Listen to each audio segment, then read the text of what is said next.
ko lagi ay long sleeves na t-shirt at faded na lonta.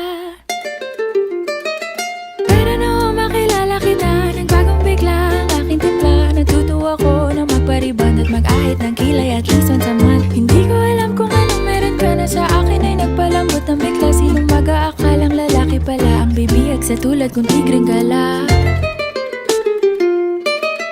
Kahit ako'y titibo-tibo, puso ko ay titibok-tibok pa rin sa'yo.